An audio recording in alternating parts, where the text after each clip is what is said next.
அதனால இப்படி சொல்லுவாங்க, இந்த ஜனாசாவுக்கு துஆ செய்தவனாக கிப்லாவை முன்னோக்கி அல்லாஹ்வுக்காக வேண்டி நான் தொழுகிறேன் இமாமை பின்பற்றி அப்படின்னு சொல்லுவாங்க. அப்ப துஆ செய்யறது தான் அந்த தொழுகையினுடைய நோக்கமே. அதுக்கு பின்னால் ஒரு துஆ தேவையில்லை. சரி, முதல் 4 தக்பீர், ஜனாசாவுக்கு 4 தக்பீர். முதல் தக்பீர் கட்டிய உடனே என்ன ஓதணும்? அதுல மதுஹபுகளுக்கு இடையில கொஞ்சம் கருத்து வேறுபாடு. ஷாஃபி மதுஹபின் படி சூரத்துல் ஃபாத்திஹா ஓத வேண்டும். எல்லா தொழுகைக்கும் சூரத்துல் ஃபாத்திஹா ஓத வேண்டும் என்று ஸல்லல்லாஹு அலைஹி வஸல்லம் அவர்கள் சொல்லி இருக்கின்ற ஒரு ஹதீஸை அடிப்படையாக வைத்து சூரத்துல் ஃபாத்திஹா ஓத வேண்டும் என்பதாக நிர்ணயிக்கப்பட்டிருக்கின்றது. சூரத்துல் ஃபாத்திஹா ஓத வேண்டும் ஷாஃபி மதுஹபின் படி. ஹனஃபி மதுஹபின் படிக்கு எல்லா தொழுகையிலும் தக்பீருக்கு பின்னால சனா ஓதுகின்றோம் சுப்ஹானக்கல்லாஹும்ம வ பிஹம்திக என்பதாக அதை ஓத வேண்டும். அது ஓதனா போதுமானது. இரண்டாவது தக்பீருக்கு பின்னால் அல்லாஹு அக்பர் என்று தக்பீர் கட்டுறது. அப்படி கட்டுவதில் ஷாஃபி மதுஹப்ல கையை தூக்கி மறுபடியும் காது வரைக்கும் கையை தூக்கி உயர்த்தி கட்ட வேண்டும். ஹனஃபி மதுஹப் வெறுமனே அல்லாஹு அக்பர் என்று சொன்னால் மட்டும் போதுமானது, கையை எடுக்கக்கூடாது. முதல்ல தக்பீர் கட்டுறதோட சரி, இரண்டாவது தடவை கையை எடுக்கக்கூடாது. சலாம் கொடுத்த பின்னால்தான் அப்புறம் கையை விடணும் ஹனஃபி மதுஹபின் படி. ஷாஃபி மதுஹபின் படி 4 தக்பீரிலையும் 4 தடவை கையை உயர்த்தி தக்பீர் கட்டிக் கொள்ள வேண்டும். இரண்டாவது தக்பீருக்கு பின்னால ஸலவாத் ஓத வேண்டும். தொழுகையில எந்த ஸலவாத் இப்ராஹிம் அதை ஓதுகின்றோமோ அதை இரண்டாவது ரக்காயத்துல ஓத வேண்டும். மூன்றாவது ரக்காயத்துல அந்த ஜனாசாவுக்கு வேண்டி துஆ செய்ய வேண்டும், துஆ ஓத வேண்டும். அந்த துஆவுல பொதுவான துஆ, குறிப்பான துஆ என்றெல்லாம் இருக்கின்றது. பொதுவா எந்த ஜனாசாவாக இருந்தாலும், ஆணாக இருந்தாலும் பெண்ணாக இருந்தாலும், சின்ன குழந்தையா இருந்தாலும் பெரிய மனிதராக இருந்தாலும் ஓதக்கூடிய ஒரு பொதுவான துஆவையும் குறிப்பிட்டிருக்கின்றார்கள்.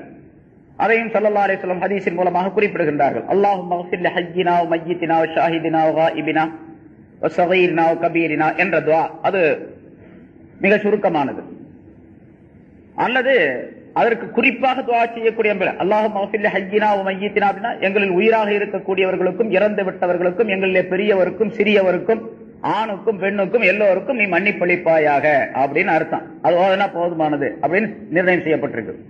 அப்படி இல்லைன்னு சொன்னா ஆண் ஜனாசாவாக இருந்தால் அல்லாஹும்ம ஃபிர் லஹு வ ரஹம்ஹு வ ஆஃபிஹி வ அஃபு அன்ஹு வ அக்ரிம் நுஸுலஹு வ வஸ்ஸி மத்ஹல் எல்லாம் தெரிஞ்சுக்கணும். சும்மா ஜனாசாவுக்கு எப்பாவது ஒரு நாளைக்கு வரணும் அப்படிங்கிறதுக்காக தெரியாமலே இருந்து அப்படி தெரியாமலே போயிடும். அதை அந்த துஆக்களை தெரிந்து வைத்துக் கொள்ள வேண்டும். அரபி தெரியாதவர்கள் அதை தமிழ்லையாவது மற்ற மொழிகளையாவது படித்து அந்த உச்சரிப்பு சரியாக இருக்கக்கூடிய அமைப்பில் தெரிந்து வைத்துக் கொள்ள வேண்டும். அல்லாஹும்ம ஃபிர் லஹு வ ரஹம்ஹு வ ஆஃபிஹி வ அஃபு அன்ஹு அப்படின்னு ஒரு நீண்ட துஆ, அந்த துஆவை தெரிந்து வைத்துக் கொள்ள வேண்டும். பெண் ஜனாசாவாக இருந்தால் அந்த இடத்துல அல்லாஹும்ம ஃபிர் லஹு என்ற இடத்துல அல்லாஹும்ம ஃபிர் லஹா வ ரஹம்ஹா வ ஆஃபிஹா வ அஃபு அன்ஹா என்று ஹா என்ற வார்த்தையை சேர்த்து எழுத்தை சேர்த்து ஓத வேண்டும். இது மூன்றாவது தக்பீருக்கு பின்னால் ஓதப்படுவது. இதுதான் அசல்ல அந்த ஜனாசாவுக்காக வேண்டி செய்யப்படக்கூடிய துஆ. நான்காவது தக்பீருக்கு பின்னால உடனே சலாம் கொடுத்து விடலாம். தக்பீருக்கு பின்னால எதுவும் ஓத வேண்டிய அவசியம் இல்லை. அப்படி ஓதுவதாக இருந்தால் ரப்பனா ஆத்தினா ஃபித் துன்யா ஹஸனத்தன் வ ஃபில் ஆখিরাতি ஹஸனத்தன் வ கினா அஸாபன்னார் என்று ஓத வேண்டும். ஷாஃபி மதுஹப்ல அல்லது ஹனஃபி மதுஹப்லயும் கூட இப்படி ஒரு துஆ இருக்கு. அந்த துஆவையும் சேர்த்து ஓதிக்கொள்ளலாம். நாலாவது தக்பீருக்கு பின்னால அல்லாஹும்ம லா தஹ்ரிம்னா அஜ்ரஹு வ லா தஃப்தின்னா பஅதஹு வஃபிர் லனா வ லஹு அப்படிங்கிற துஆ. யா அல்லாஹ், அவருடைய கூலியை நீ நிராசையாக்கி விடாதே, அதாவது அவருக்கு நிரப்பமான கூலியை தருவாயாக அப்படிங்கிற அர்த்தம் கருத்து. வலா தஃப்தின்னா பஅதஹு, இவருக்கு பின்னால் எங்களை குழப்பத்தில் நீ ஆக்கி விடாதே, எங்களையும் இவரையும் நீ மன்னித்து விடுவாயாக அப்படின்னு கேட்கக்கூடிய துஆ. பொதுவாக அந்த அல்லாஹுடைய ரஹமத்து, அல்லாஹுடைய மக்ஃபிரத்தை இந்த ஜனாசாவுக்காக வேண்டி துஆ செய்வதுதான் அந்த தொழுகையினுடைய நோக்கம். இப்படி 4 தக்பீருக்கு பின்னால 4 விதமான துஆக்கள் ஓதப்பட வேண்டும், வாசகங்கள் ஓதப்பட வேண்டும். அதுக்கு பின்னால அஸ்ஸலாமு அலைக்கும் வரஹ்மத்துல்லாஹி என்று சலாம் கொடுத்து விட வேண்டும். அதில் ஷாஃபி மذஹப்ல அஸ்ஸலாமு அலைக்கும் வரஹ்மத்துல்லாஹி வ பரக்காத்துஹு என்பதை சேர்த்து சொல்ல வேண்டும் ஜனாசாவுடைய தொழுகையிலே என்பதாக சொல்லப்பட்டு இருக்கின்றது. இது ஜனாசா தொழுகையினுடைய சுருக்கமான விளக்கம். நிறைய விளக்கங்கள் இருக்கிறது, அதுல சுருக்கமான. ஜனாசா தொழக்கூடியவர்கள் இந்த முறைகளை தெரிந்து வைத்துக் கொள்ள வேண்டும். சும்மாவது வெறுமனே எதையும் ஓதாமல் நின்றுட்டு போறதை விட, அப்படி நின்றாலும் கூட கூடி போயிடும், தொழுகை கூடிடும், அதுக்குரிய நன்மைகள் கிடைக்கும். ஓதுவது இருக்கின்றதே அது அந்த ஜனாசாவுக்கு நாம் துஆ செய்வதனுடைய பலன்கள் அதற்கு கிடைக்கக்கூடிய சூழ்நிலை ஏற்படும். இப்ப ஜனாசா அந்த ஜனாதா தொழ வைக்கப்பட்ட பின்னால அது அடக்கப்பட வேண்டும். அடக்கப்படுவது எப்படி என்ற முறை அது விரிவா சொல்ல வேண்டிய அவசியம் இல்லை. ஏன்னா ஜனாதாவுக்கு கஃனிடுவது, அது தொழ வைக்கப்படுவது, அடக்கப்படுவது அப்படிங்கறதெல்லாம் அந்தந்த நாட்டில் வழக்கமாக நடந்து வரக்கூடிய முறைகள். அதையெல்லாம் விலக்கி கொண்டிருக்க வேண்டிய அவசியம் இல்லை. இப்போ இந்த ஆயத்தின் மூலமாக அல்லாஹ் தஆலா ஒவ்வொரு மனிதனும் நிச்சயமாக மவுத் அவனுக்கு வந்தே தீரும். மவுத் என்ற அந்த பானத்தை அந்த மனிதன் அருந்தியே தீர வேண்டும், சுவைத்தே தீர வேண்டும். அதற்கு பின்னால் அந்த மனிதனுடைய உலக வாழ்க்கை முற்று பெற்று விடுகின்றது.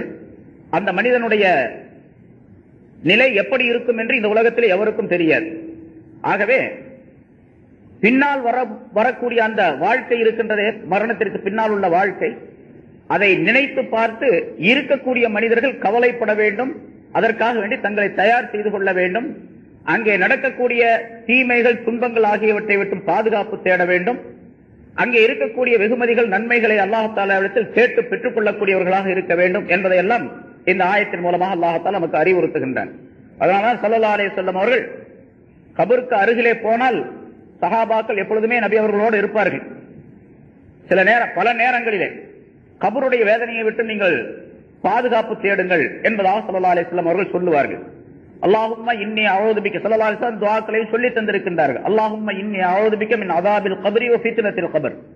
கபருடைய வேதனையை விட்டும் கபருடைய குழப்பங்களை விட்டும் யா அல்லாஹ் உன்னிடத்தில் நான் பாதுகாப்பு தேடுகின்றேன் என்று சொல்லி இருக்கின்றார்கள்.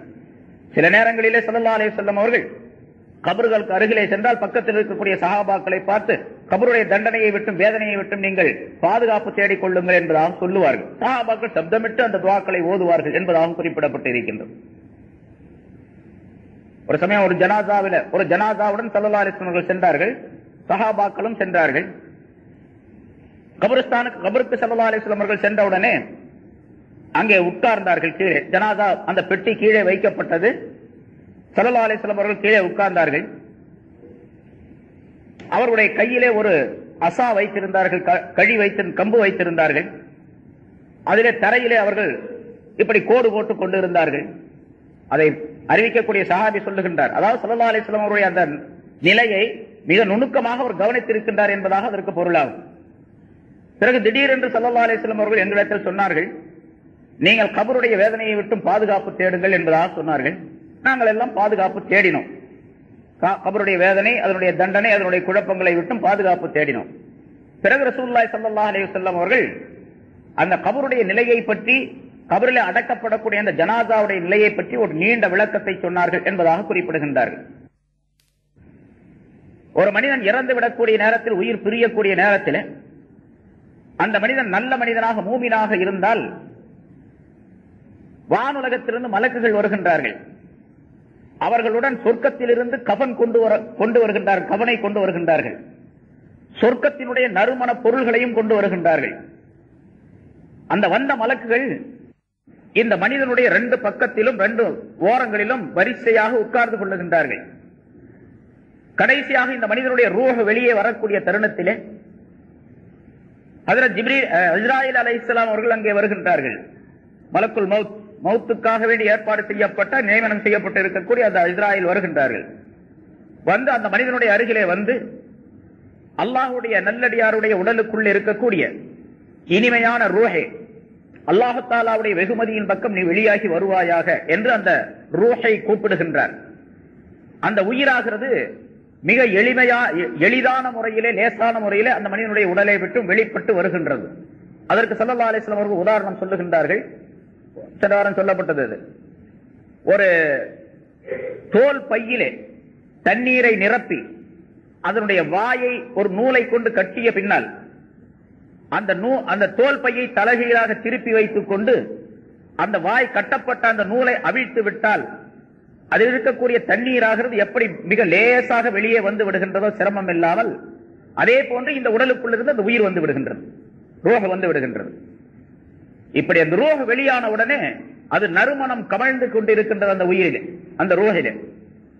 இந்த மலக்குகள் எல்லாம் போட்டி போட்டுக் கொண்டு அந்த ரூஹை கைப்பற்றி தங்களுடன் கொண்டு வந்திருக்கக்கூடிய அந்த சொர்க்கத்தினுடைய கஃனிலே அதை வைத்து மூடுகின்றார்கள். அதன் மீது நறுமண அந்த பொருள்களை, வாசனை பொருள்களை தெளிக்கின்றார்கள்.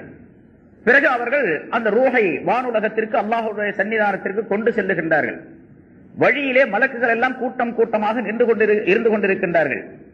ஒவ்வொரு கூட்டத்திற்கு அருகிலே செல்லும் பொழுது இது யாருடைய ரூஹ் இவ்வளவு இனிமையாக வாசமுடையதாக இருக்கின்றது என்பதாக அவர்கள் கேட்கின்றார்கள். அப்பொழுது இந்த மலக்குகள் சொல்லுகின்றார்கள், இன்னாருடைய மகன் இன்னார் என்பதாக அந்த மனிதனுடைய தந்தையுடைய பெயரையும் சேர்த்து அவர்கள் சொல்லுகின்றார்கள் மரியாதையோடு. அந்த மலக்குகள் எல்லாம் வாழ்த்து கூறுகின்றார்கள். இதே போன்று எல்லா மலக்குகளிடத்திலும் சொல்லப்பட்டுக் கொண்டே அல்லாஹ் தஆலாவுடைய சன்னிதானத்திற்கு கொண்டு போகப்படுகின்றது. அல்லாஹ் தஆலா விசாரணை செய்த பின்னால சொல்லுகின்றான், என்னுடைய அடியான் நல்லது செய்து விட்டான், எனக்கு கட்டுப்பட்டு விட்டான். ஆகவே இவருடைய ரூஹை, இவனுடைய பெயரை இல்லியீன் என்ற சொர்க்கத்திலே பதிவு செய்து விடுவீராக, இந்த ரூஹை அதனுடைய இடத்திலே கொண்டு போய் விட்டு விடுவீராக என்பதாக அல்லாஹ் தஆலா சொல்லுகின்றான். அவருடைய பெயராகிறது அதே போல இல்லியீன் என்ற உயர்ந்த சொர்க்கத்திலே பதிவு செய்யப்பட்டு அந்த ரூஹாகிறது இவருடைய சடலம் இருக்கக்கூடிய இடத்திற்கு கொண்டு வந்து விடப்படுகின்றது. அதுக்குள்ளாக இந்த ஜனாசா தொழ வைக்கப்பட்டு அடக்கப்பட்டு எல்லா கபிரிஸ்தானிலிருந்து திரும்பிடுவாங்க. அதுக்குள்ள அந்த ஜனாசா அந்த ரூஹாகிறது அங்கே அல்லாஹ் தஆலாவுடைய சன்னிதானத்திற்கு கொண்டு போகப்பட்டு திரும்ப கொண்டு வந்து விடப்படுகின்றது. பிறகு 2 மலக்குகள் வருகின்றார்கள் கபருக்கு. அந்த மலக்குகள் கேள்விகள் கேட்கின்றார்கள். அதெல்லாம் தெரிஞ்ச விஷயம் தான். 3 கேள்வி கேட்பாங்க. அப்படி நம்ம 3 கேள்வி கேட்கிறோமோ அதே மாதிரி 3 கேள்வி கேட்பாங்க அங்கேயும். மன் ரப்புக்க, உன்னுடைய ரப்பு யார்? வமா தீனுக்க, உன்னுடைய தீன் எது? இந்த மனிதரை பற்றி நீ என்ன சொல்லுகிறாய் அப்படின்னு ரசூலுல்லாஹி ஸல்லல்லாஹு அலைஹி வஸல்லம் பற்றி கேட்பாங்க. இந்த 3 கேள்விதான் பதில் சொல்லிடணும்.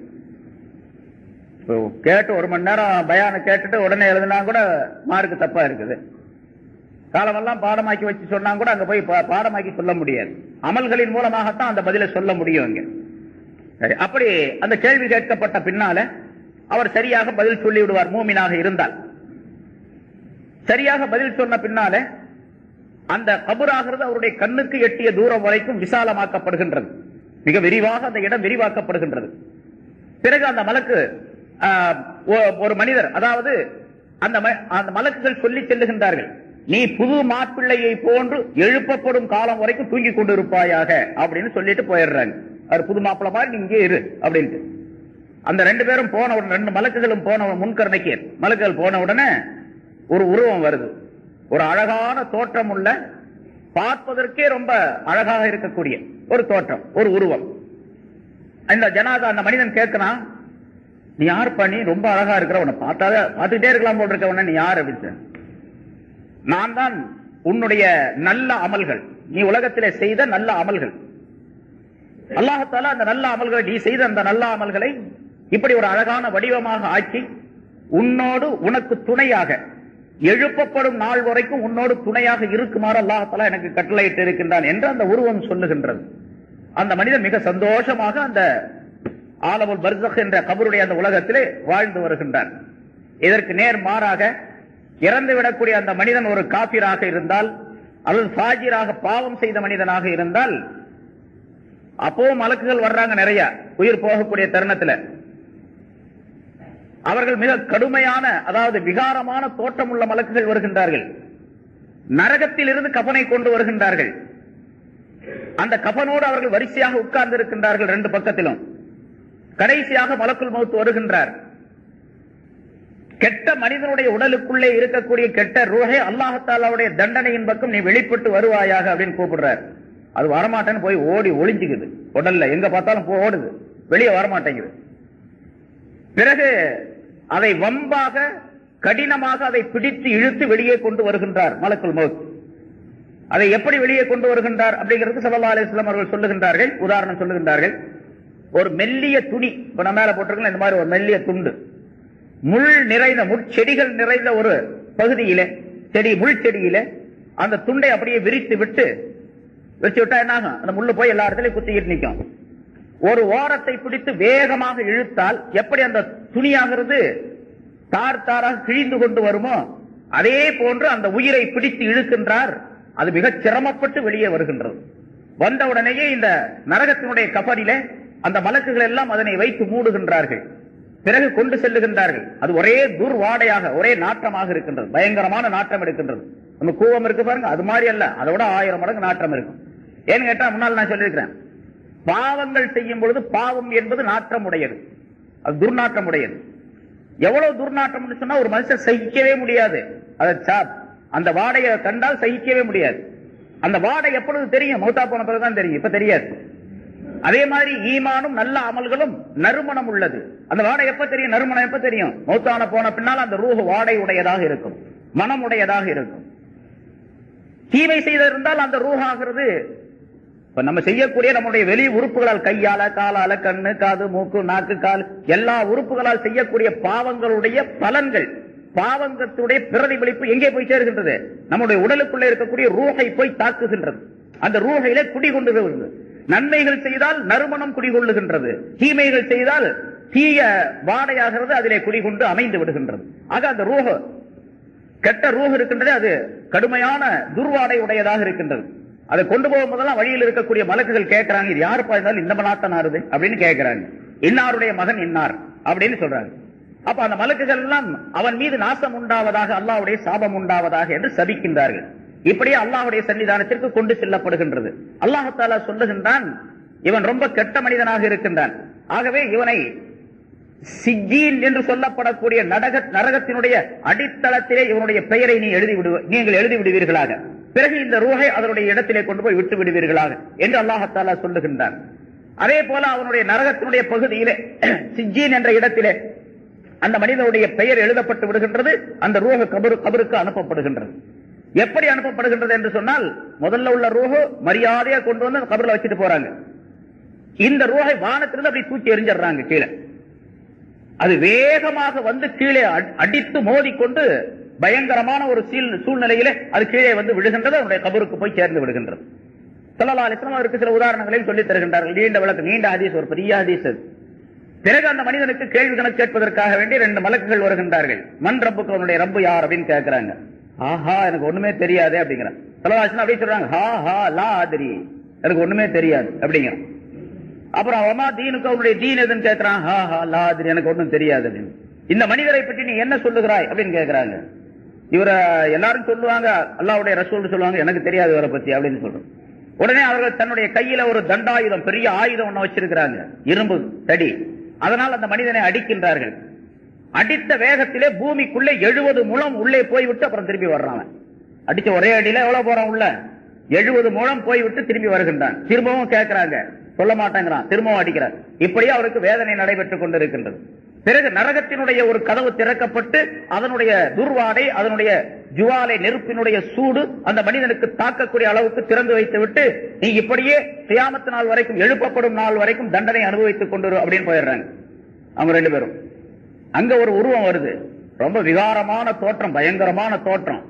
அதை பார்த்த உடனே இன்னும் கொஞ்சம் பயம் இவனுக்கு. நீ யாருப்பா, உன்னை பார்த்தாவே பயமா இருக்கு, வேறு தண்டனையே தேவையில்லை, உன்னை பார்த்துக்கிட்டே இருந்தா அதே தண்டனை தான். அப்படிப்பட்ட உருவம், நீ யார் அப்படின்னு. நான் தான் நீ உலகத்துல செஞ்ச கெட்ட அமல்கள், பாவங்கள் உன் கூடவே இருக்குமாறு அல்லாஹ் தஆலா எனக்கு கட்டளையிட்டு இருக்க, உன்னை பிரியவே மாட்டேன், உன்னோட தான் இருப்பேன் என்பதாக சொல்லி அந்த உருவம் சொல்லுகின்றது என்று ஸல்லல்லாஹு அலைஹி வஸல்லம் அந்த கபரிஸ்தான்ல உட்கார்ந்து சொன்னாங்க. சொல்லிட்டு சொன்னாங்க, அதனாலதான் நீங்கள் கபருடைய தண்டனையை விட்டும், வேதனையை விட்டும், குழப்பங்களை விட்டும் பாதுகாப்பு தேடுங்கள் என்பதாக ஸல்லல்லாஹு அலைஹி வஸல்லம் சொன்னார்கள் என்று குறிப்பிடுகின்றார்கள். கபர் இருக்கின்றதே, நல்ல மனிதனாக இருந்தால் ரௌலத்தும் மின் ரியாலில் ஜன்னா, சொர்க்கத்தினுடைய பூங்காக்களில் ஒரு பூங்காவாக அது மாறிவிடும். கெட்ட மனிதனாக இருந்தால் ஹுஃபரத்தும் மின் ஹுஃபரின் நீரான், நரகத்துடைய படுகுழிகளில் ஒரு படுகுழியாக அது அந்த மனிதனுக்கு மாறிவிடும் என்று ஸல்லல்லாஹு அலைஹி வஸல்லம் அவர்கள் குறிப்பிடுகின்றார்கள். அதனால கபருடைய வேதனையை விட்டு அடிக்கடி துஆ கேட்டுக்கொண்டே இருக்க வேண்டும். கபரு நிச்சயமாக, கபருக்கு எல்லாரும் போவோம், யாரும் போகாம இருக்க முடியாது, எல்லாரும் கபருக்கு போவோம். கபருக்கு போனா கபருக்குள்ள கொண்டு போய் அடக்கினாலும் சரி, கடலுக்குள்ள கொண்டு போய் போட்டாலும் சரி, அல்லது மற்ற கவுமுகள் செய்யறாங்க நெருப்புல போட்டு கரிச்சு அது மாதிரி செஞ்சாலும் சரி, எப்படி இருந்தாலும் சரி, அதுக்கு அது எந்த நிலையில் இருக்கானோ அதுதான் அவனுக்கு கபரு. எரிச்சு சாம்பலாக்கி அதை கொண்டு போய் கடல்ல கொஞ்சம், தரையில கொஞ்சம் தூவி விட்டுறாங்க, அதான் கபரு அவருக்கு. அந்த இடத்துலயும் கேள்வி கணக்கு உண்டு, தண்டனை உண்டு, எல்லாம் உண்டு. அதான் சாம்பலா போறான்னு எப்படி கேட்பாங்க, எப்படி அந்த மலக்குகள் எல்லாம் வருவாங்க அப்படின்லாம் நம்ம யோசனை பண்ண வேண்டிய அவசியமே இல்லை. இது நமக்கு விளங்காது. இப்ப நான் முன்னாலே சொல்லியிருக்கிறேன், இஸ்லாம் என்பது அறிவுபூர்வமான மார்க்கம், அறிவியல் மார்க்கம். அது அறிவியல் மார்க்கம் அப்படின்னு சொன்னா மனிதன் பிறந்ததிலிருந்து இறக்கக்கூடிய நேரம் வரைக்கும் தான் அறிவியல் மார்க்கம். மவுத்துக்கு பின்னால ஆகிரத்துடைய நிலை இருக்குது பாருங்க, அதுக்கு அறிவுக்கும் சம்பந்தமே இருக்காது. அவன் இறக்குற வரைக்கும் தான், உயிர் போற வரைக்கும் தான் அறிவியல் மார்க்கம். அது சொன்னா அது அறிவுபூர்வமான விளக்கங்களுக்கு கொடுக்கப்படலாம். மௌத்துடைய நேரம் வந்துருச்சு, சக்கராத்துடைய நேரம் வந்துருச்சு, அதுக்கு பின்னால அறிவுக்கு அதுக்கு சம்பந்தமே இருக்க. இவன் எவ்வளவு பெரிய அறிவாளியா இருந்தாலும் சிந்திச்சு பார்த்தா ஒண்ணும் விளங்காது, எதுவுமே விளங்காது. ஆனா முன்னால ரூஹை பத்தி நம்ம சொன்னோமா இல்லையா? போன வாரத்துக்கு முதல் வாரம் சொன்னேன். அந்த ரூஹை தடை செய்து வைப்பதற்காக வேண்டி, இறந்து விடாமல் மனிதனை காப்பாற்றுவதற்காக வேண்டி விஞ்ஞானிகள் முயற்சி செஞ்சாங்க. கடைசியில என்ன ஆச்சு? அவங்களுடைய அறிவெல்லாம் பயன்படல, ஒண்ணு எதுவும் பயன்படல. ஸல்லல்லாஹு அலைஹி வஸல்லம் சொல்றாங்க, ஜனாதா தூக்கிட்டு போகும்போது அது கத்துது. முன்னால சொன்னோம், போன வாரம் அதுக்கு முதல் வாரம் சொன்னோம். கத்திமோனி நல்ல ஜனாதாவாக இருந்தா என்ன சீக்கிரம் கொண்டு போங்க, சீக்கிரம் கொண்டு போங்கன்னு சொல்லுது. நமக்கு ஏதாச்சும் காதுல விழுவுதா? வந்த நாசமே அப்படின்னு சத்தம் போடுது. அந்த சத்தத்தை மனிதர்கள், ஜின்களை தவிர எல்லா பொருள்களும் கேட்கின்றன, எல்லா உயிரினங்களும் கேட்கின்றன, ஆடு மாடு எல்லாம் கேட்குது.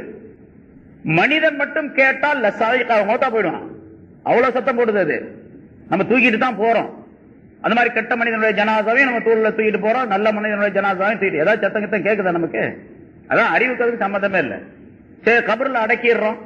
முன்கர் நக்கீர்லாம் வந்து கேள்வி கேட்கறாங்க, தோண்டி பார்த்தா முன்கர் நக்கீர் நிப்பாங்களாங்க? அது ஒண்ணும் இருக்காது. தோண்டா அந்த ஜனாதா வைக்கப்பட்ட ஜனாதா அப்படித்தான் இருக்கும். அல்லது முன்கர் நக்கீர் கேள்வி கேட்கறாங்க அப்படிங்கறதுக்காக வேண்டி முன்னேற்பாடாக ஒரு ஸ்பீக்கரை கொண்டு போய் உள்ள வச்சு, ஒரு மைக்கை கொண்டு போய் உள்ள வச்சு ஒயர் கனெக்ஷன் கொடுத்து வெளியே ஸ்பீக்கர் வச்சு கேட்டா அவங்க சத்தம் போடுறது கேட்கணும், வெளியே அது கேட்காது. அப்படிலாம் செஞ்சாங்க சில பேர். இப்படி எல்லாம் சொல்றாங்களா இஸ்லாத்துல முஸ்லிம்கள்லாம்? அது மாதிரி செஞ்சு பார்ப்போமே அப்படின்னு சொல்லிட்டு ஒரு ஊர்ல அப்படி செஞ்சாங்களாம். முன்கர் நக்கீர் கேட்கக்கூடிய அந்த கேள்வியை கொஞ்சம் ஸ்பீக்கர்ல கேட்டு பார்ப்போமே அப்படின்னு சொல்லிட்டு முதல்ல ஒயர் ஸ்பீக்கர் எல்லாம் கனெக்ஷன் எல்லாம் மைக் வைக்கலாம், இந்த மாதிரி மைக் எல்லாம் தயார் பண்ணிட்டாங்க. மைக்கை கொண்டு போய் ஜனாதா கிட்ட வச்சுட்டு ஒயரை கனெக்ஷன் பண்ணி மேல ஸ்பீக்கர் வச்சுட்டாங்க. அது ரெண்டு விதமா சொல்லப்படுது. அது அந்த இப்ப சமீபத்தில் நடந்ததுதான். சமீபத்தில் ஒரு 30-40 வருஷத்துக்கு முன்னால் நடந்த ஒரு விஷயம் சொன்னாங்க. அது உண்மையா பொய்யா அப்படின்னு தெரியல. ரெண்டு விதமா சொன்னாங்க. அதையும் கூட அந்த ரிவாயத்துல இख्तिलाफ இருக்குது. அந்த சத்தமே கேட்கல, அறவே சத்தமே கேட்கல, ஒண்ணுமே. பேர் இருந்தாங்க பாருங்க, அவங்களுக்கு என்னென்ன விளங்கல, திடீர்னு மயக்கம் வந்து கீழே விழுந்தாங்க. அப்புறம் எந்திரிச்சு கொஞ்ச நேரம் வச்சு மயக்கம் தெரிஞ்சு எந்திரிச்சு போயிட்டாங்க. இப்படி சொல்லப்படுது. அப்படி மைக்கு ஸ்பீக்கர் வச்சாலும் கூட கேட்க முடியாது. இதெல்லாம் மனிதனுடைய அறிவுக்கு அப்பாற்பட்ட விஷயம்.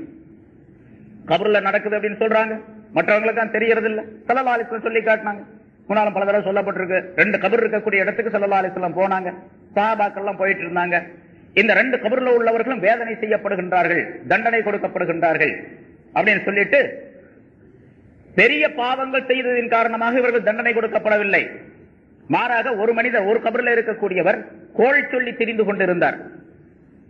இன்னொருவர் சிறுநீர் கழித்து துப்புரவு செய்யாமல் இருந்தார், சுத்தம் செய்யாமல் இருந்தார். அதனால 2 பேருக்கு தண்டனை கிடைக்குது என்று சொல்லிவிட்டு ஸல்லல்லாஹு அலைஹி வஸல்லம் அவர்கள் ஒரு பச்சை பேரிச்ச மட்டையை கொண்டு வர சொல்லி அதை 2ஆக பிளந்து இந்த கபர்ல ஒண்ணு அந்த கபர்ல ஒண்ணு நட்டு வச்சாங்க. யா ரசூலுல்லாஹ், இதை ஏன் இப்படி வைக்கிறீங்க அப்படின்னு கேட்டாங்க சஹாபாக்கள். இது காயாமல் இருக்கும் காலம் எல்லாம் இவர்களுடைய பாவங்கள், இவர்களுடைய தண்டனை குறைக்கப்படலாம் என்று ஸல்லல்லாஹு அலைஹி வஸல்லம் சொன்னாங்க. இப்ப கபர்ல நடக்கக்கூடிய வேதனை ஸல்லல்லாஹு அலைஹி வஸல்லம் பார்த்திருக்கிறாங்க. அதனால அந்த மாதிரி செஞ்சாங்க, சொன்னாங்க. கபர்ல நிச்சயமாக வேதனை தண்டனை உண்டு என்று ஒவ்வொரு மூமினான மனிதரும் நம்ப வேண்டும். நம்பினா தானே, அதாவது மறைமுகமான விஷயங்களை நம்புறதான ஈமான் அப்படின்னு பேர். ஸல்லல்லாஹு அலைஹி வஸல்லம் மிக தெளிவாக அல்லாஹ் குர்ஆனில் சொல்லுகின்றான். ஸல்லல்லாஹு அலைஹி வஸல்லம் ஹதீஸ்கள்ல பல நிகழ்ச்சிகளை சொல்லி தந்திருக்கின்றார்கள். கபர்ல ஒரு மனிதர் இந்த தண்டனைகளை விட்டும், இந்த உலகத்துல நல்ல அமல் செய்யணும், முதல்ல நல்ல அமல்களை செய்வதோடு, நல்ல வேலைகளை செய்வதோடு, அல்லாஹ் ரசூலுக்கு கட்டுப்பட்டு நடப்பதோடு, கபருடைய வேதனையை விட்டும் தப்பிப்பதற்காக வேண்டி சில முறைகளையும் ஸல்லல்லாஹு அலைஹி வஸல்லம் சொல்லி காட்டுகின்றார், சொல்லி இருக்கின்றார்கள். அதையும் செய்ய வேண்டும். அது எவரொருவர் ஒவ்வொரு நாளும் இரவு நேரத்திலே சூரத்துல் முல்க், தபாரக்கல்லதி பியதிஹில் முல்க் என்று வருகின்றது, அந்த சூறாவை 30 ஆயத்துகள் கொண்ட அந்த சூறாவை ஓதி வருவாரேயானால் நிரந்தரமாக அவர் கபருடைய வேதனையை விட்டும் தப்பித்துக் கொள்ளுவார், பாதுகாக்கப்படுவார் என்பதாக குறிப்பிடுகின்றார்கள். அதே போன்று அலிஃப் லாம் மீம் சஜிதா, அதாவது இந்த வெள்ளிக்கிழமை சுபுல எல்லாரும் ஓதுறாங்களா பெரும்பாலும் நிறைய மஸ்ஜிதுகள்ல, அந்த சூறாவை ஒரு மனிதன் நிரந்தரமாக ஓதி வருவாரேயானால் அவருக்கும் கபருடைய வேதனையை விட்டும் பாதுகாப்பு கிடைக்கும் என்பதாக சொல்லுகின்றார்கள். ஷேக் அபுல் லைஸ் ரஹ்மத்துல்லாஹி அலைஹி என்ற பெரியார் சொல்லுகின்றார்கள், எவர் ஒருவர் கபருடைய வேதனையை விட்டும் பாதுகாப்பு பெற வேண்டும் என்று விரும்பினால் அவர் 4 விஷயங்களை கடைபிடித்து வர வேண்டும், 4 விஷயங்களை தவிர்த்துக் கொள்ள வேண்டும். 8 விஷயங்கள், 4 செய்யணும், 4 விட்டுறணும். செய்ய வேண்டிய விஷயங்கள் என்னவென்று சொன்னால், தொழுகையை நிரந்தரமாக பேணுதலாக தொழுது வர வேண்டும். 2வது தான தர்மங்கள் செய்ய வேண்டும்.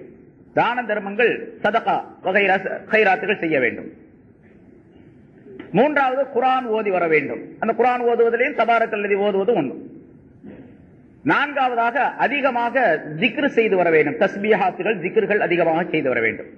இந்த நான்கும் மனிதனுடைய கபருக்கு பிரகாசத்தை, ஒளியை உண்டாக்கி அந்த கபர் விசாலமாக ஆக்கப்படுவதற்கு காரணமாகும் என்பதாக குறிப்பிடுகின்றார். அதே போன்று தவிர்த்து கொள்ள வேண்டிய, விட்டுவிட வேண்டிய 4 விஷயங்கள் என்னவென்றால், பொய் பேசக்கூடாது, பொய்யை விட்டுவிட வேண்டும். மோசடி செய்யக்கூடாது. மோசடி அப்படின்னு சொன்னா அடுத்தவருக்கு, அடுத்தவருடைய பொருளிலோ அல்லது அவருடைய உரிமையிலோ அவருடைய மானம் மரியாதையிலேயோ மோசடி செய்வது. மோசடிங்கிறத பல்வேறு விதம் இருக்கிறது. ஒரு மனிதர் கலப்படம் செய்வது மோசடி தான். ஒரு வியாபாரி கலப்படம் செஞ்சு பொருளை விற்கிறாரு.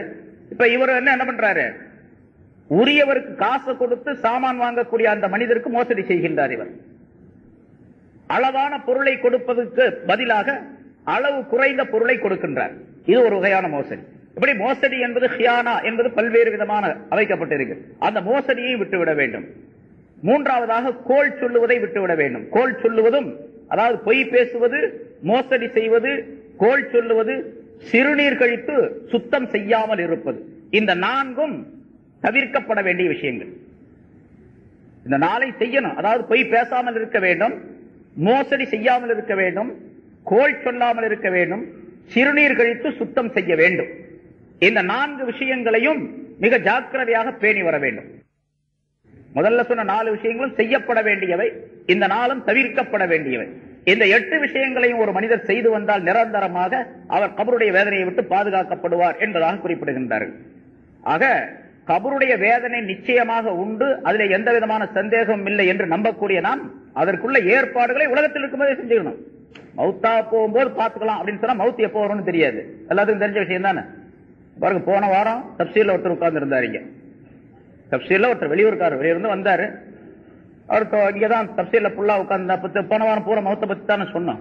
கேட்டுக்கிட்டே இருந்தாரு, அங்க உட்கார்ந்து இருந்தாரு, கேட்டுக்கிட்டே இருந்தாரு. அப்புறம் இஷா தொழுதுட்டு 9 மணி ஆச்சு. நான் வெளியே போகும்போது அங்க 2 பேர் கேள்வி கேட்டாங்க, அங்க கேட்டாங்க. அவர் அங்க நின்று இருந்தாரு தூணுகிட்ட. அது அப்படின்னு சொல்லிட்டு கேட்டாரு. அது சொல்லிட்டு சில விஷயங்களை பேசிட்டு இருந்துட்டு, எனக்கு தெரிஞ்சவர் தான், பேசிட்டு இருந்துட்டு, சரி காலையில ஒரு 8:30 மணிக்கு வர்றேன், அவரை பாக்குற, இன்னொருத்தர் பாக்குறேன் வர்றேன்னு சொல்லிட்டு போனாரு. அவரு கூட இன்னொருத்தர் வந்தார். அவர் வெளியூர்காரர், அவர் தங்கி இருக்கிறது இன்னொரு இடத்துல தங்கி இருக்காரு. கூட வந்தார் அவரு. 2 பேரும் போனாங்க. நான் கூட சரி சாப்பிட்டு போக சொல்லலாம் அப்படின்னு நினைச்சேன். சரி 2 பேரும் கேட்ட தாண்டி போறாங்க. பாத்துக்கிட்டு நான் இப்படி இந்த வாசல் வழியா உள்ள போயிட்டேன். அவரு அந்த போனவர் இருக்கார் பாருங்க, அவர் 2:30 மணிக்கு சரியா வந்து பெல் அடிச்சாரு வீட்டுல. அவர் மௌத்தா போயிட்டாரு அப்படிங்கிறாரு. நல்லா தான் போனாரு. போன வாரம் ஞாயிற்றுக்கிழமை போனவர் 2:30 மணிக்கு வந்து பெல் அடிச்சு மௌத்தா போயிட்டாரு. எடுத்து அவரு அந்த இடத்துல போன், ஒரு நம்பர் போன் கேட்டு உடனே அவருக்குள்ள கூப்பிட்டு போன் பண்ணி அவரை வரவழைச்சு அப்புறம் இவரை அனுப்பி அந்த ஜனாசாவை மறுநாள் காலைல 6 மணிக்கு அவரை ஊருக்கு அனுப்பி விட்டோம். இப்ப அவரு அன்னைக்கு திங்கக்கிழமை காலையில அவரு ஒரு ஹாஸ்பிட்டல்ல வந்து இது பூரா பாடி டெஸ்டுக்காக வேண்டி இது கொடுத்திருக்கிறார். இசிஜி அது இது அந்த ஸ்கேன் எல்லாம் கொடுத்திருக்காரு. நாளைக்கு வாங்கிட்டு ஊருக்கு போறேன் அப்படின்னு சொல்லிட்டு போனார். அவரு நினைக்கல, நம்மளும் நினைக்கல, யாரும் நினைக்கல, யாருக்கும் தெரியாது. என்னன்னு கேட்டா ஒரு விஷயம் சொல்றாங்க. 12 மணி ஆச்சு நாங்க படுக்கும் பொழுது எல்லாம் ரொட்டி கிட்டிலாம் சாப்பிட்டு படுத்தாரு. படுத்து கொஞ்சம் தூங்கின, கொஞ்சம் அசந்து தூங்கக்கூடிய நேரத்தில் இருமனாரு. 3 தடவை இருமனார். 4வது தடவை என்ன ஆஸ்பத்திரிக்கு கொண்டு போனாரு. ஆட்டோவை பிடிச்சி ஆஸ்பத்திரிக்கு கேஎம்சிக்கு கொண்டு போனோம். அது வழியிலேயே மூத்தாயிட்டார் அப்படின்னு சொல்றாரு. ஒரு 1/2 மணி நேரம் 1/4 மணி நேரம் கூட இருக்காது. எப்ப மௌத்து வரும்னு தெரியாது. எல்லாத்துக்கும் தெரிஞ்ச விஷயம் தானே இது. கேட்கும் போது நமக்கு பயமா இருக்கா? ஆனா எல்லாத்துக்கும் தெரியும் எவ்வளவு நேரத்துல மௌத்து வரும். சஹாபாக்கள் ஸல்லல்லாஹு அலைஹி வஸல்லம் கேட்டாங்க, மௌத்து ரொம்ப சீக்கிரம் வரும்ல? ஆமா. எவ்வளவு நேரத்துல வரும்? ஒருத்தர் சொன்னாரு, சுபுக்கு ஒருத்தர் வந்தார், ஃபஜ்ர் தொழுகை வந்தாரு, லொஹருக்கு வரல. அப்ப கேட்டா அவர் மௌத்தா போயிட்டுன்னு சொன்னாங்க. அதனால மௌத்து என்பது சுபுல இருந்து லொஹர் நேரத்துக்குள்ள வரும் அப்படின்னாரு அவர் விளக்கம். அந்த சஹாபி அவருக்கு தெரிஞ்சது. இன்னொருத்தர் சொன்னாரு, இல்ல லொஹர்ல இருந்து அசருக்குள்ள வந்துரும் அப்படின்னாரு. ஏன்னு கேட்டா அவர் வந்து லொஹருக்கு வந்த சஹாபி அசர்ல காணா. என்னன்னு கேட்டா மௌத்தா போயிட்டாருன்னு சொன்னாங்க. அதனால அவர் அந்த நேரத்துல வரும். இன்னொருத்தர் சொன்னாரு, இல்ல அசர்ல இருந்து மகரிபுக்குள்ள வந்துரும் அப்படின்னாரு. ஏன்னா அது ரொம்ப இன்னும் கொஞ்சம் சுருக்கமான நேரம். அசருக்கு ஒருத்தர் வந்தாரு, மகரிப்ல கேட்டா மௌத்தா போயிட்டாருன்னு சொன்னாங்க. அதனால மகரிபுக்குள்ள வந்துரும் அப்படின்னாங்க. என்ன இன்னொருத்தர் கேட்டா மகர் வந்து இஷாவுடைய நேரத்துக்குள்ள வரும். ஏன்னா அவரு அதை பார்த்திருக்காரு, இன்னொரு ஜனாசா வந்த மாதிரி. இப்படியே சஹாபாக்கள் சொன்னாங்க. ஸல்லல்லாஹு அலைஹி வஸல்லம் சொன்னாங்க, அப்படி அல்ல, நீங்க எல்லாம் நினைக்கிறத விட சொல்றதை விட ரொம்ப சீக்கிரம் மவுத் என்பது வரும். எப்படி வரும்னு கேட்டா, ஒரு வாய் உணவை எடுத்து உள்ளே வைத்து இன்னொரு வாய் எடுத்து வைப்பதற்குள்ள மௌத்து வந்துடும். சாப்பிட்டுக்கிட்டே இருக்கிறீங்க, ஒரு வாய் ஒரு கவலம் எடுத்து உள்ள போட்டாச்சு, இன்னொரு கவலம் எடுத்து அதை முழுங்கிட்டு இதை முழுகிறதுக்குள்ள மௌத்து வந்துடும். நடந்துகிட்டே இருக்கிறீங்க, ஒரு காலடியை எடுத்து வைத்து இன்னொரு காலை தூக்கி அந்த பக்கம் வைக்கிறதுக்குள்ள மௌத்து வந்துடும். முன்னால ஒரு விஷயம் சொல்லி இருக்கிறேன், ஸல்லல்லாஹு அலைஹி வஸல்லம் அவர்கள் சொல்லி காட்டிய விஷயம். ஸல்லல்லாஹு அலைஹி வஸல்லம் அவர்கள் ஒரு தடவை சிறுநீர் கழித்தார்கள், பிஷாப் செய்தார்கள். ஸல்லல்லாஹு அலைஹி வஸல்லம் எப்பொழுதுமே ஒழுவுடன் இருப்பார்கள், 24 மணி நேரம் ஒழுவுடன் இருப்பாங்க. நபி இல்ல, அவங்க உயர்ந்த நபி இல்ல, எப்பவுமே ஒழுவுடன். எப்ப வகை வரும், எப்ப ஜிப்ரீல் அலைஹிஸ்ஸலாம் வருவாங்கன்னு தெரியாது, எப்பவுமே ஒழுவோட இருக்கணும். சிறுநீர் கழித்த உடனே இப்ப அந்த இடத்துல சிறுநீர் கழிக்கிறது பிஷாப் கானா இருக்குல்ல, அந்த இடத்துக்கு போயிருப்பாங்க. இப்ப இந்த இடத்துல தண்ணி வைக்கப்பட்டிருக்கு ஒலி செய்யறதுக்காக வேண்டி. சிறுநீர் கழித்து முடித்த உடனே ஸல்லல்லாஹு அலைஹி வஸல்லம் அதே இடத்துல தயமம் செஞ்சுக்கிட்டாங்க. அதே இடத்துல தயமம் செஞ்சுக்கிட்டு அப்புறம் இங்க வந்தாங்க. அந்த தண்ணி வச்சுக்கிட்டு நின்றார் பாருங்க அந்த சஹாபி, அவரோ அல்லது மற்றவரோ கேட்டாங்க, யார சொல்ல தண்ணி தான் இங்க இருக்குது, அங்க ஏன் தயமம் செஞ்சீங்கன்னு கேட்டாங்க. ஸல்லல்லாஹு அலைஹி வஸல்லம் அவர்கள் சொன்னார்கள், இந்த தண்ணீரை நான் அடைந்து விடுவேன் அப்படிங்கிறதுக்கு என்ன உத்தரவாதம் இருக்குது அப்படின்னு சொன்னாங்க. அங்கிருந்து அந்த பிஷாப் கானாவில இருந்து இது வரைக்கும் அப்படின்னு வச்சுங்களேன், இந்த தண்ணீரை போய் நான் அடைந்து விடுவேன் அப்படிங்கிறதுக்கு என்ன கேரண்டி இருக்கு, அதனால தயமம் செஞ்சுக்கிட்டேன் அப்படின்னு சொன்னாங்க. அதாவது இது உம்மத்தினருக்கு உணர்த்தி காட்டுவதற்காக வேண்டி, சொல்லி காட்டுவதற்காக வேண்டி. மௌத்து எப்போ வரும்னு தெரியாது, அதனால மௌத்துக்கு தயாரா இருக்கணும். எப்ப மௌத்து வந்தாலும் சரி தயாரா இருக்கு. தயாரா இருக்கிறதுனா என்ன அர்த்தம், மௌத்து வந்தா வரட்டும் நான் தயாரா இருக்கிறேன் அப்படின்னு சொல்லிட்டே இருக்கிறது இல்ல. பாவங்களை விட்டும் பரிசுத்தமாகி தௌபா செய்து தயார் நிலையில் இருப்பது அப்படின்னு அர்த்தம். ஏன்னா பாவம் இல்லாம மனுஷன் இருக்க முடியாது. அதனால எல்லா பாவங்களை விட்டும் நீங்கி, தீமைகளை விட்டும் நீங்கி அல்லாஹ்விடத்தில் தௌபா செய்து, இப்ப எனக்கு மௌத்து வந்தாலும் பரவாயில்லை நான் தயார் நிலையில் இருக்கிறேன் அப்படின்னு ஒவ்வொருத்தருக்கு நம்பிக்கை வரணும். அந்த நம்பிக்கையை உண்டாக்கி கொள்ள வேண்டும், தௌபாவை உண்டாக்கி கொள்ள வேண்டும். அதான் இந்த ஆயத்தினுடைய நோக்கம். அதாவது குல்லு நஃப்ஸின் ஸாயிகத்துல் மௌத், ஒவ்வொரு ஆத்மாவும் ஒவ்வொரு ஆன்மாவும் மௌத்தை சுவைக்கக்கூடியதாகவே இருக்கின்றது அப்படிங்கறதுடைய நோக்கம். மௌத்து வரும், அதை அந்த நம்பிக்கையை கொண்டு இருக்கக்கூடிய மனிதன் அதுக்கு தயார் நிலையில் தன்னை அமைத்துக் கொள்ள வேண்டும் என்பதை இந்த ஆயத்தின் மூலமாக அல்லாஹ் தஆலா சொல்லி காட்டுகின்றான். இந்த ஆயத்துல ஒரு பகுதி தான் சொல்லப்பட்டிருக்குது. அடுத்து இன்ஷா அல்லாஹ் நான் அடுத்த வாரம் சொல்லுவோம். இன்னமா துவஃபௌன உஜூரக்கும் யௌமல் கியாமா, அது ஒரு வாசகம். ஃபமன் ஸுஹ்ஸிஹா அனின் நாரி வ உத்கிலல் ஜன்னத ஃபகத் ஃபாஸ், அது ஒரு வாசகம். வமல் ஹயாத்துத் துன்யா இல்லா மத்தால் குரூர், அர்த்தம்லாம் சொல்லப்பட்டு போன வாரம் சொன்னா, அதுக்கு போன வாரம் சொன்னா, இப்பவும் சொன்னா, அர்த்தம் சொல்லியாச்சு. அதுக்குரிய விளக்கங்களை இன்ஷா அல்லாஹ் அடுத்த வாரம் சொல்லுவோம். இது ஏன்னா அடுத்த பைஷாக்கு பின்னால் ஒரு பயான் இருக்கனால சீக்கிரமா முடிச்சிடும். அல்லாஹ் தஆலா மௌத்துடைய இந்த செய்திகளை அல்லாஹ் தஆலா சொல்லக்கூடிய இந்த ஆயத்தின் மூலமாக கேட்ட விளக்கங்களின்படி மௌத்துக்கு தயார் நிலையில் நாம் ஆக்கிக் கொள்ள வேண்டும். நம்முடைய ஜனாசா பரிசுத்தமானதாக இருக்க வேண்டும், நம்முடைய ரூஹ் மனம் உள்ளதாக, மனம் கவழக்கூடியதாக இருக்க வேண்டும் என்ற எண்ணத்திலே செயல்பட வேண்டும். நம்முடைய கபருடைய வாழ்க்கை இனிமையாக இருக்க வேண்டும், கபருடைய வாழ்க்கை சுகமானதாக அமைய வேண்டும் என்பதற்காக வேண்டி என்னென்ன காரியங்கள் சொல்லப்பட்டதோ அதையெல்லாம் செய்து வாழக்கூடியவர்களாக ஆக வேண்டும். அத்தகைய நல்ல பாக்கியத்தை அல்லாஹ் தஆலா நம் அனைவருக்கும் தந்தருள்வானாக. ஒரு மனிதர் இறந்துவிட்ட நேரத்தில்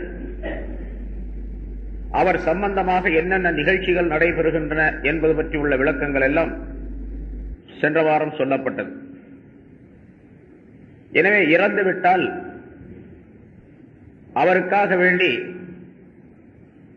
இருப்பவர்கள் சடங்குகள் செய்து அவருக்காக வேண்டி கவலைப்பட்டுக் கொண்டிருக்க வேண்டிய அவசியம் என்பது நிரந்தரமாக இருக்க வேண்டிய தேவையில்லை. இறந்துவிட்ட மனிதரை பார்த்து இறந்து விடக்கூடிய மனிதர் படிப்பினை பெறக்கூடியவராக இருக்க வேண்டும் என்பதும் அங்கே குறிப்பிடப்பட்டது. இந்த உலகத்தில் எவ்வளவு காலம் வாழ்ந்தாலும் ஒரு நாள் நிச்சயமாக இறந்தே தீர வேண்டும், அதற்கு ஒவ்வொருவரும் தன்னை தயார்படுத்திக் கொள்ள வேண்டும் என்ற விளக்கமும் சொல்லப்பட்டது. பிறகு மௌத்து சம்பந்தமாக மனிதன் கபரிலே அடக்கப்பட்ட பின்னால் நடைபெறக்கூடிய நிகழ்ச்சிகள், அதற்கு பிறகு உள்ள நிகழ்ச்சிகள் எல்லாம் பல தடவை சொல்லப்பட்டிருக்கின்றன. ஒரு மனிதன் இந்த உலகத்தில் செய்யக்கூடிய நன்மை தீமைகளுக்குரிய பிரதிபலன்கள் நிரப்பமாக வழங்கப்படுவது கியாமத் நாளில்தான். கேள்வி கணக்கு கேட்கப்பட்ட பின்னால் அவருக்கு அது நிரப்பமாக தரப்படும். அதை அல்லாஹ் தஆலா அந்த ஆயத்தினுடைய அடுத்த கட்டத்திலே, அடுத்த பகுதியிலே சொல்லுகின்றான். குல்லு நஃப்ஸின் ஸாயிகத்துல் மௌத், ஒவ்வொரு ஆத்மாவும் மௌத் என்பதை சுவைத்தே தீர வேண்டும். வ இன்னமா துவஃபௌன உஜூரக்கும், உங்களுடைய கூலிகள் நிரப்பமாக வழங்கப்படுவதெல்லாம் யௌமல் கியாமா, கியாமத்து நாளில்தான். கியாமத்து நாள் என்பது இந்த இடத்தில் எந்த நாளிலே உலக மக்கள் அனைவரையும் அல்லாஹ் தஆலா ஒன்றாக நிறுத்தி வைத்து இந்த உலகத்தில் செய்த நன்மை தீமைகளை பற்றி விசாரணை செய்து அவர்களுடைய செயலேடுகளை அவர்களிடத்தில் கொடுத்து படித்து பார்க்க செய்து பிறகு நன்மை தீமைகளை மீசான் என்ற தராசில் எடை போட்டு நிறுத்து பார்த்து பிறகு அவர்களுக்குரிய நன்மை தீமைகளுக்குரிய கூலியை வழங்குகின்றானோ அந்த நாள் கியாமத்து நாள் என்பதாக சொல்லப்படும். அந்த நாளைத்தான் அல்லாஹ் தஆலா இங்கே குறிப்பிடுகின்றான். உலகம் அழியக்கூடிய நாளுக்கும் கியாமத்து நாள் என்பதாக சொல்லப்படும். உலகம் ஒரு நாள் அழிந்துவிடும். அதற்கு பிறகு அல்லாஹ் தஆலா மனிதர்களை எல்லாம் எழுப்புவான், கேள்வி கணக்கு கேட்பார். அந்த மஹ்ஷர் மைதானத்தில் மனிதர்களை எல்லாம் நிறுத்தி வைத்து அவரவருடைய கணக்குகளை சரிபார்க்கக்கூடிய நேரம் இருக்கின்றது. அது கியாமத்து நாள். அந்த நாளில்தான் ஒவ்வொருவருடைய கூலியும் நிரப்பமாக தரப்படும். அதற்கு முன்னதாக இந்த வாசகத்தின் மூலமாக அல்லாஹ் தஆலா மற்றொரு கருத்தையும் தெரியப்படுத்துகின்றான். நன்மை செய்தால் அதனுடைய பிரதிபலன்கள் கொஞ்சம் கொஞ்சம் அதற்கு முன்னால் கொடுக்கப்பட்டு இருக்கும், நன்மையோ தீமையோ. பிறகு நிரப்பமாக தருவது கியாமத்து நாளில்தான். ஒரு வேலை செய்கின்றார் ஒரு முதலாளி இடத்துல. ஒரு நாள் காலையில் வேலைக்கு சென்றார், மாலையில் அவருக்கு கூலி கொடுக்கப்படும் என்று வைத்துக் கொண்டால், காலையிலிருந்து வேலை செஞ்சுக்கிட்டே இருக்கிறார். ஒரு நாளைக்கு 100 ரூபாய் கூலி அப்படின்னு சொல்லி பேசப்படுகின்றது. அவர் இடையில ஒரு 10 மணிக்கு 12 மணிக்கு 3 மணிக்கு 4 மணிக்கு ஏதாச்சும் கொஞ்சம் காசுகளை வாங்கிக்கிறார் அவர் முதலாளிட்ட. ஆனா வேலை முடிக்கிறது சாயந்தரம் 6 மணி 8 மணிக்கு முடிக்கிறாங்கன்னு வச்சுங்க. இவருக்கு பேசப்பட்ட கூலி நிரப்பமாக தரப்படக்கூடிய நேரம் எது? கடைசி நேரம் தான். இடையில கொஞ்சம் கூலி வாங்கினா இருப்பாருங்க, அது இடையில கொடுக்கப்பட்டது. அதே மாதிரி அல்லாஹ் தஆலா சொல்லுகின்றான், இவர் இறந்த சக்ராத்துடைய நேரத்திலிருந்து, இவர் இறந்து விடக்கூடிய சக்ராத்துடைய நேரத்திலிருந்து கியாமத் நாள்ல மஹ்ஷர் மைதானத்திலே கொண்டு போய் நிறுத்தி வைத்து அவருக்கு கேள்வி கணக்கு கேட்கப்பட்டு மீசான் என்ற தராசில் நன்மைகள் தீமைகள் நிறுத்தப்படக்கூடிய நேரத்தில் கடைசியாக முழுமையாக கொடுக்கப்படும்.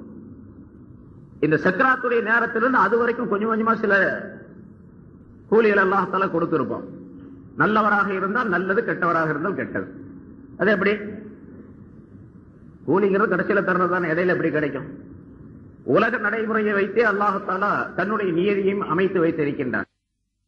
அதே மாதிரி அல்லாஹ் தஆலா சொல்லுகின்றான், இவர் இறந்த சக்ராத்துடைய நேரத்திலிருந்து, இவர் இறந்து விடக்கூடிய சக்ராத்துடைய நேரத்திலிருந்து கியாமத் நாள்ல மஹ்ஷர் மைதானத்திலே கொண்டு போய் நிறுத்தி வைத்து அவருக்கு கேள்வி கணக்கு கேட்கப்பட்டு மீசான் என்ற தராசில் நன்மைகள் தீமைகள் நிறுத்தப்படக்கூடிய நேரத்தில் கடைசியாக முழுமையாக கொடுக்கப்படும்.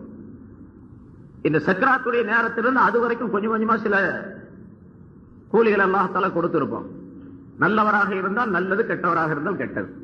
அது எப்படி? கூலிங்கிறது கடைசியில தர்றதுதான், இடையில எப்படி கிடைக்கும்?